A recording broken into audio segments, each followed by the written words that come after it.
el sistema educacional chileno está conscientemente estructurado para la mantención y profundización de las desigualdades en nuestro país.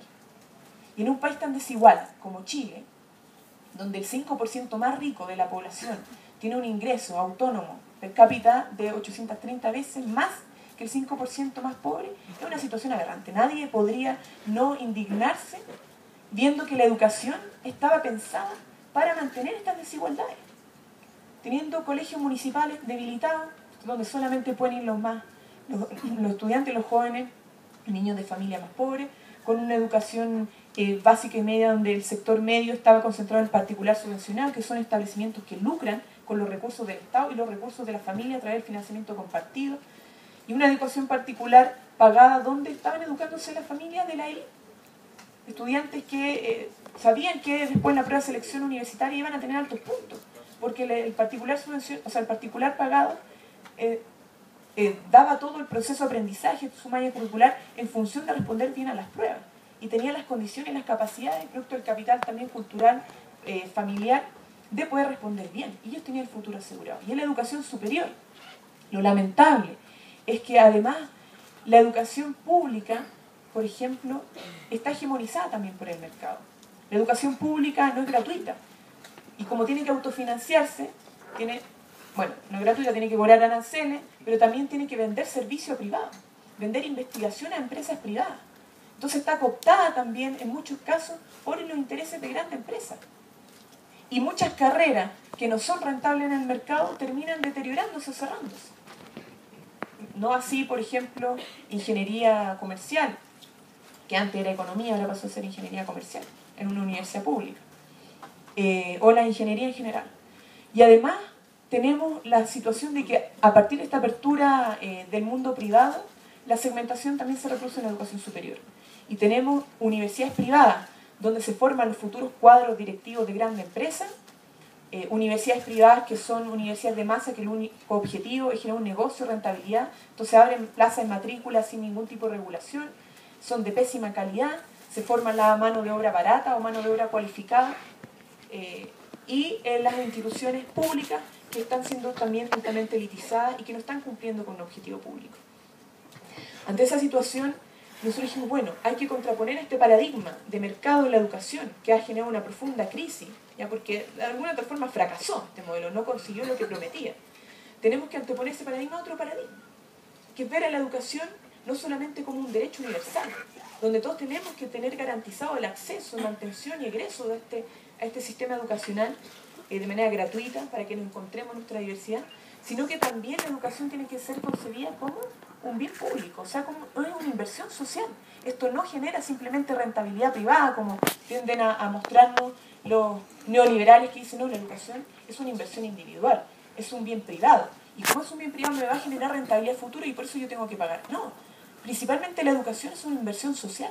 Las externalidades positivas, si lo queremos en el lenguaje economicista, la externalidad positiva que genera educar a un pueblo en su conjunto de buena forma son inconmensurables.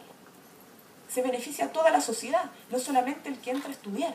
Se beneficia a toda la sociedad de contar con profesionales, con las herramientas suficientes para beneficiar el desarrollo integral del país, para transformarlo. Entonces, ante esa situación nosotros dijimos, bueno, el Estado tiene que garantizar, en primer lugar, una educación pública, que sea gratuita, que sea de excelencia, que sea democrática, pluralista, laica, y poner también la debida regulación en el sistema privado. En Chile no podemos desconocer lo que pasa en el mundo privado. Más del 70% de los estudiantes están en el mundo privado. Y son ellos los que sufren las principales contradicciones del modelo mercantil.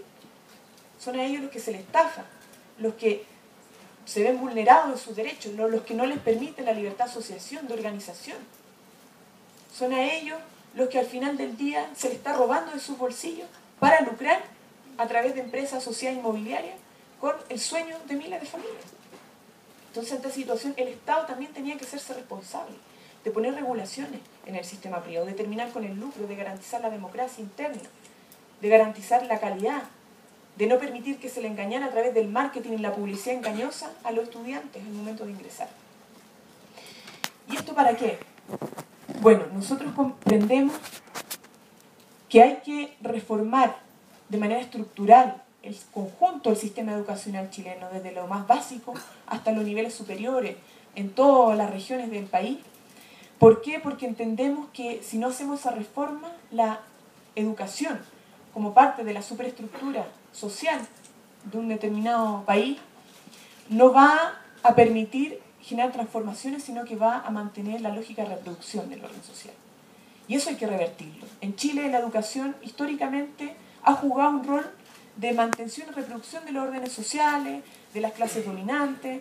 La educación del 1800 era para formar las élites nacionales, después el proceso de industrialización, la educación más de masa, y a excepción del gobierno de la Unidad Popular, donde la educación y la reforma universitaria que están viviendo estaban a contrapelo, ¿cierto? O estaban ligándose con los procesos de transformación social del mundo del trabajo, del campesinado, incluso había educación, o sea, instituciones educacionales que se abrieron para alfabetizar a los campesinos en el contexto de la reforma agraria.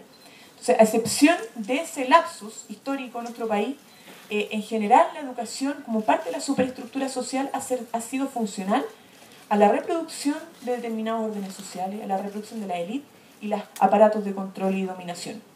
Hoy día necesitamos hacer una reforma para revertir esa situación y hacer que la educación sea realmente una herramienta de transformación social. ¿Y cómo se logra eso? Centrando obviamente la reforma en lo público, pero en primer lugar hay cuestiones que son básicas, y me imagino que acá en México también debatirán mucho sobre esto porque tiene educación pública gratuita, pero no está democratizada en su acceso, por ejemplo. Es importante y fundamental que a la educación ingrese un segmento, un porcentaje de la población que sea representativo de las condiciones socioeconómicas, la diversidad socioeconómica, étnica, religiosa del país. Mi universidad, la Universidad de Chile, por ejemplo, que es la universidad pública más reconocida, más connotada a nivel nacional, tiene una sobrerepresentación en su matrícula de los segmentos más altos, del quintil, cuarto y quinto quintil. Y no están ingresando como corresponde el primer, segundo y tercer quintil, que debería cada uno representar un 20%, de acuerdo a la distribución por quintiles. El primer quintil tiene menos del 10%. Entonces hay una mala representación, no está la sociedad finalmente representada en su diversidad en la matrícula. ¿Y para qué decir los pueblos originarios, las diferencias étnicas, etcétera, o religiosas, políticas, ideológicas? ¿Y eso para qué decir además el sector privado? Hay universidades privadas donde solamente ingresan un grupo familiar, un porcentaje de estudiantes que provienen de familias cuyos padres están en grandes empresas, que en sus bibliotecas prohíben a Marx, a Hegel, que no garantizan la pluralidad de visiones, las distintas escuelas de pensamiento.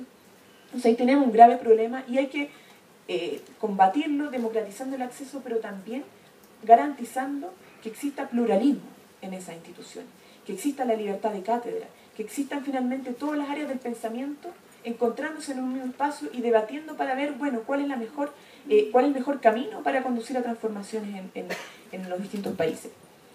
Además, la democracia en el funcionamiento.